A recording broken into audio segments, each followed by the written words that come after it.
Hi dear students, welcome back to Silent Learning. Abdullah sir ആണ് ഇന്ന് നമ്മൾ വന്നിരിക്കുന്നത് socialism Europe and the Russian revolution എന്നുള്ള ചാപ്റ്ററിലുള്ള പ്രധാനപ്പെട്ട 10 MCQ ക്വസ്റ്റ്യൻസുമായിട്ടാണ് എല്ലാവരും ഈ ഒരു ക്ലാസ് കംപ്ലീറ്റ് ആയിട്ട് കാണുക. ഏറ്റവും പ്രധാനപ്പെട്ട 10 MCQs ആണ് നമ്മളിവിടെ ഡിസ്കസ് ചെയ്യാൻ പോകുന്നത്. ഇതുപോലെ തന്നെ എല്ലാ ചാപ്റ്റേഴ്സിലെയും മോസ്റ്റ് ഇമ്പോർട്ടൻ്റ് ആയിട്ടുള്ള MCQസും ഏറ്റവും പ്രധാനപ്പെട്ട ഭാഗങ്ങളുടെ വീഡിയോ ക്ലാസ്സസ് ആയിട്ടും അതല്ലാതെ നമുക്ക് കണ്ടന്റ് ക്ലാസ്സസ് ആയിട്ടും അതല്ലാതെ ലൈവുകളൊക്കെ ആയിട്ട് നമ്മൾ നിങ്ങളുടെ കൂടെ തന്നെ ഉണ്ടാവും. നമ്മൾ ഈ ഒരു വർഷം അടിപൊളിയായിട്ട് എന്ത് ചെയ്യും, സോഷ്യൽ സയൻസ് പഠിച്ചെടുക്കും. സോഷ്യൽ സയൻസ് മാത്രമല്ല എല്ലാ ഭാഗങ്ങളും പഠിച്ചെടുക്കും. എസ്പെഷ്യലി നമ്മളിപ്പോൾ ഇന്ന് നോക്കാൻ പോകുന്നത് ഹിസ്റ്ററിയുടെ ഭാഗമാണ്. ഓക്കെ, അപ്പോൾ എല്ലാവരും ഇഷ്ടപ്പെടുന്ന ഒരു ചാപ്റ്ററാണ്. അതുപോലെ തന്നെ കുറച്ച് ഡിഫിക്കൽട്ട് ആയിട്ട് വരുന്ന ഒരു ചാപ്റ്ററും കൂടിയാണ്.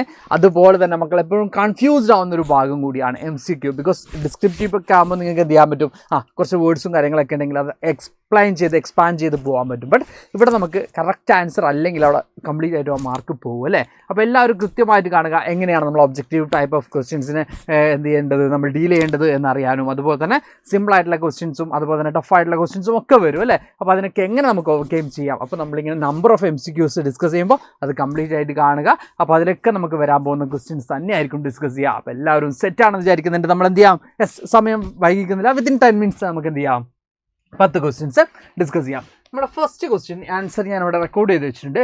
ഓക്കെ, ഫസ്റ്റ് ക്വസ്റ്റ്യൻ ഇതാണ്. Which of the following was one of the 3 demands that Vladimir Lenin proposed in his April thesis? April thesis-ലൂടെ ലെനിൻ മുമ്പോട്ട് വെച്ചിട്ടുള്ള ലെനിൻ മുമ്പോട്ട് വെച്ചിട്ടുള്ള ഡിമാൻഡ്സ് എന്തൊക്കെയാണ് എന്നാണ് നമുക്ക് നോക്കാനുള്ളത്.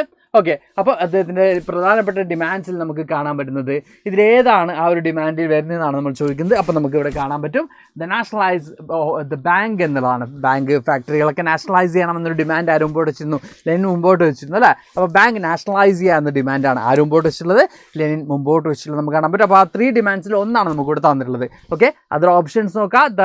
To rename the Bolshevik party like communist party അല്ല, അത് നമുക്ക് കാണാൻ പറ്റും കമ്മ്യൂണിസ്റ്റ് പാർട്ടിയായിട്ട് അതിനെ റിനെയിം ചെയ്യുന്നത് ഈ പറയുന്ന ആഫ്റ്റർ ഒക്ടോബർ റവല്യൂഷൻ ഒക്കെയാണ്. Then to have common system of election അല്ല. Then to support the provisional government അല്ല. എന്താണ്, ടു നാഷണലൈസ് ദ ബാങ്ക്സ് ആണ് നമ്മുടെ കറക്റ്റായിട്ട് ആൻസർ വരാം. ഓക്കെ, നമുക്ക് സെക്കൻഡ് ക്വസ്റ്റ്യൻ നോക്കാം. രണ്ടാമത്തെ ചോദ്യം എന്ന് പറയുന്നത് the Russian peasants were different from other European peasants because Russian peasants മറ്റ് യൂറോപ്യൻ പെസൻസും ഡിഫറെൻ്റ് ആണ്. എന്താണ് കാരണം? Yes, they had no respect for the nobility ആണോ, they pooled their land together ആണോ, ദേ വർ നോട്ട് ഡിഫറെൻ്റ് ആണോ, അല്ലെങ്കിൽ both A and B ആണോ? അപ്പോൾ റൈറ്റ് ആൻസർ എന്ന് പറയുന്നത് yes, both A and B ആണ് നമുക്ക് കാണാൻ പറ്റുന്നത്. ബിക്കോസ് അവർ ഡിഫറെൻ്റ് ആണെന്ന് പറയുമ്പോൾ എന്ത് ചെയ്യുന്നുണ്ട്, അവർ നോബിൾസിനെ വലിയ രീതിയിൽ റെസ്പെക്റ്റ് ചെയ്യുന്നില്ല. അപ്പോൾ അതിന് അവരുടെ ലാൻഡ് അവർ എന്ത് ചെയ്യാറുണ്ട്, പൂൾ ചെയ്യാറുണ്ട്. അപ്പോൾ ഇതൊക്കെ കൊണ്ട് തന്നെ ഇവർ ഡിഫറെൻ്റ് ആണ് എന്ന് നമുക്ക് കാണാൻ പറ്റും. അപ്പോൾ ഈ ബോത്ത് A and B ആണ് എന്ത് ചെയ്യുക അവിടെ ആൻസർ ആയിട്ട് വരാം. ഓക്കെ, അപ്പോൾ റഷ്യൻ പെസൻസ് മറ്റ് യൂറോപ്യൻ പെസൻസിനെ കമ്പയർ ചെയ്യുമ്പോൾ എന്തൊക്കെയാണ് ഡിഫറൻസ് വെച്ചാൽ നോബിൾസിനെ റെസ്പെക്റ്റ് ചെയ്യുന്നില്ല, അവരുടെ ലാൻഡ് അവർ പൂൾ ചെയ്തിട്ടാണ് എന്ത് ചെയ്യുക, കട്ടുവെച്ച് ചെയ്യുന്നത്. ഇങ്ങനെയൊക്കെയുള്ള കാരണങ്ങളുള്ളതുകൊണ്ട് തന്നെ ഇവരെന്ത് ചെയ്യുന്നുണ്ട്, ഡിഫറെൻ്റ് ആയിട്ടുള്ളതായിട്ട് നമുക്ക് കാണാൻ പറ്റും. Next question, who conspired in Italy to bring about revolution? ഗസുബ് മസീനിയാണ് ഇറ്റലിയുടെ റവല്യൂഷൻ ലീഡർഷിപ്പ് കൊടുക്കുന്നത്. ആരാണ്? ഈ ഗസുബ് മസീനിയാണെന്ന് നമുക്ക് കാണാൻ പറ്റും. ഇൻ ഫ്യൂച്ചർ നമ്മൾ 10th അത് കുറച്ചും കൂടി ഡീറ്റെയിൽഡ് ആയിട്ട് പഠിക്കാൻ ഒരു ഓപ്ഷൻ വന്നിട്ടുള്ളത് Bismarck, then Karl Marx, Mazzini, none of the above എന്നുള്ളതാണ്. അപ്പോൾ ഇവിടെ ആൻസർ വരുന്നത് മസീനിയാണ്. Mazzini is the right answer നമുക്ക് കാണാൻ പറ്റും. മസീനിയെ കുറിച്ച് കുറച്ചും കൂടി ഡീറ്റെയിൽഡ് ആയിട്ട് നമുക്ക് പഠിക്കാനുള്ളത് എപ്പോഴാണ്? 10th CBSE-ലാണ്. ഇറ്റാലിയൻ യൂണിഫിക്കേഷനിൽ മസീനിക്കുള്ള റോളും കാര്യങ്ങളൊക്കെ നമുക്ക് അവിടെ ഡീറ്റെയിൽഡ് ആയിട്ടും പഠിക്കാനുണ്ട്. ഓക്കെ, നെക്സ്റ്റ് ക്വസ്റ്റ്യൻ നമ്മുടെ ഫോർത്ത് ക്വസ്റ്റ്യൻ എന്ന് പറയുന്നത് whom did Russia fight against in first world war അല്ലെങ്കിൽ വേൾഡ് വാർ ഫസ്റ്റിൽ റഷ്യ ആരുമായിട്ടാണ് ഫൈറ്റ് ചെയ്തിരുന്നതെന്നാണ് നമ്മുടെ ചോദ്യം. ഓക്കെ, ബ്രിട്ടൻ ആൻഡ് ഫ്രാൻസ് ആണോ, ജർമ്മനി ആണോ, ഓസ്ട്രിയ ആണോ, അമേരിക്ക ആണോ, ബ്രിട്ടൻ ആണോ? അപ്പോൾ ഇവിടെ നമുക്ക് കാണാൻ പറ്റും യെസ്, ഇവിടെ നമുക്ക് റൈറ്റ് ആൻസർ എന്ന് പറയുന്നത് എന്താണ്, ജർമ്മനി ആൻഡ് ഓസ്ട്രിയയുമായിട്ടാണ് എന്ത് ചെയ്തിട്ടുള്ളത്, ഫൈറ്റ് നടത്തിയിട്ടുള്ളത് റഷ്യ എന്ന് നമുക്ക് കാണാൻ പറ്റും. മറ്റ് ഗ്രൂപ്പുകളുടെ കൂടെ ആയിരുന്നു റഷ്യ ഉണ്ടായിരുന്നത്. അപ്പോൾ റഷ്യ ജർമ്മനിക്കും ഓസ്ട്രിയയ്ക്കൊക്കെ എഗെയിൻസ്റ്റ് ആയിട്ടായിരുന്നു എന്ത് ചെയ്തിരുന്നത്, ഫസ്റ്റ് വേൾഡ് വാറിൽ ഫൈറ്റ് ചെയ്തിട്ടുള്ള നമുക്ക് കാണാൻ പറ്റും. ഓക്കെ, യെസ്, നമ്മുടെ ഫിഫ്ത്ത് ക്വസ്റ്റ്യൻ എന്താണെന്ന് നോക്കാം. ഫിഫ്ത്ത് ക്വസ്റ്റ്യൻ എന്ന് പറയുന്നത് what made aristocracy unpopular in Russia? റഷ്യയിൽ എന്തുകൊണ്ടാണ് അരിസ്റ്റോക്രാറ്റ്സ് അൺപോപ്പുലർ ആയത്? ദ ജർമ്മൻ ഒറിജിൻ ഓഫ് സാറിനെയാണോ, അല്ലെങ്കിൽ poor advisers like monk Rasputin ആണോ, the huge cost of fighting world war ആണോ, ഏതൊക്കെയാണ് എന്നുള്ളതാണ് ചോദിച്ചിട്ടുള്ളത്. അപ്പോൾ ഇവിടെ നമുക്ക് കാണാൻ പറ്റും ഫസ്റ്റ് 2 ആൻസർ ആണ് വരിക. The German origin of tsarina Alexandria, then advice of monk Rasputin. ഇതൊക്കെയാണ് എന്ത് ചെയ്യുക അവിടെ നമുക്ക് ആൻസർ ആയിട്ട് വരുന്നത്. ഓക്കെ, ഇത് രണ്ടുമാണ് നമുക്ക് എന്ത് ചെയ്യുന്നത് ആൻസർ ആയിട്ട് വരുന്നത്. അപ്പോൾ both A and B is the right answer. അപ്പോൾ നമുക്ക് എന്താ പറയുക, ഇവിടെ നമ്മൾ ടിക്കറ്റിൻ്റെ ആവശ്യമില്ല അല്ലേ. അവിടെ നമ്മുടെ ആൻസർ എന്താണ്, ബോത്ത് എ ആൻഡ് ബി. അപ്പോൾ ഡി, ഓപ്ഷൻ ഡി ആണ് അവിടെ എന്ത് ചെയ്യുക റൈറ്റ് ആൻസർ എന്ന് പറയുന്നത്. Okay, then next question, society in 18th century Europe was divided into 18th century European society എങ്ങനെയാണ് ഡിവൈഡ് ചെയ്യപ്പെട്ടിരുന്നത്?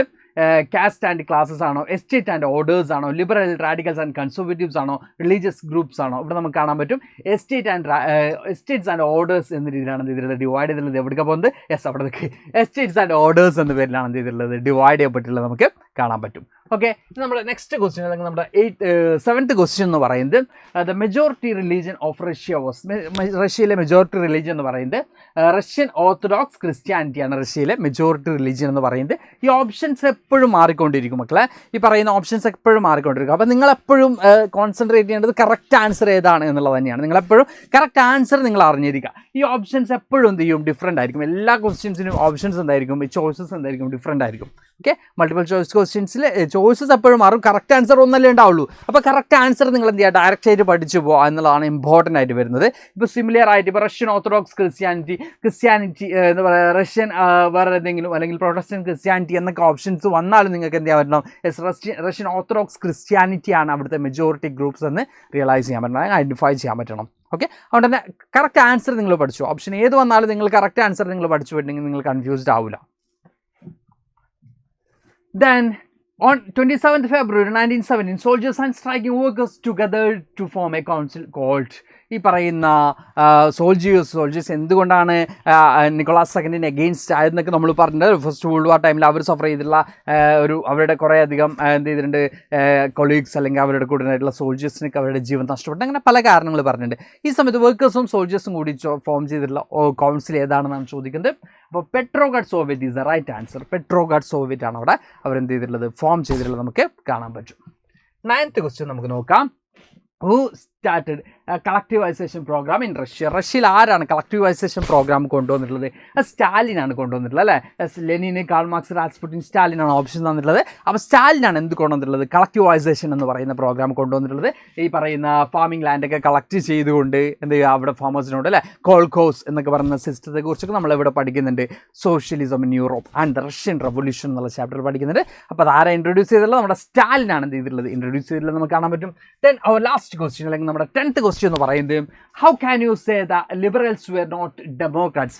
എന്തുകൊണ്ടാണ് ലിബറൽസ് ഡെമോക്രാറ്റ്സ് അല്ല എന്ന് പറയുന്നത്? They did not believe in universal adult franchise. Liberals എന്ത് ബിലീവ് ചെയ്യുന്നില്ല, എല്ലാ ആളുകൾക്കും യൂണിവേഴ്സൽ അഡൽട്ട് ഫ്രാഞ്ചൈസ് അല്ലെങ്കിൽ ഈ പറഞ്ഞ പോലെ തന്നെ റൈറ്റ് ടു വോട്ട് എന്നൊരു കൺസെപ്റ്റിൽ എന്ത് ചെയ്യുന്നില്ല, അല്ലെങ്കിൽ എല്ലാ ആളുകൾക്കും റൈറ്റ് ടു വോട്ട് എന്ന കൺസെപ്റ്റിൽ ആര് ബിലീവ് ചെയ്യുന്നില്ല, ഈ പറയുന്ന ലിബറൽസ് ബിലീവ് ചെയ്യുന്നില്ല. Then they felt that only men property should have the right to vote.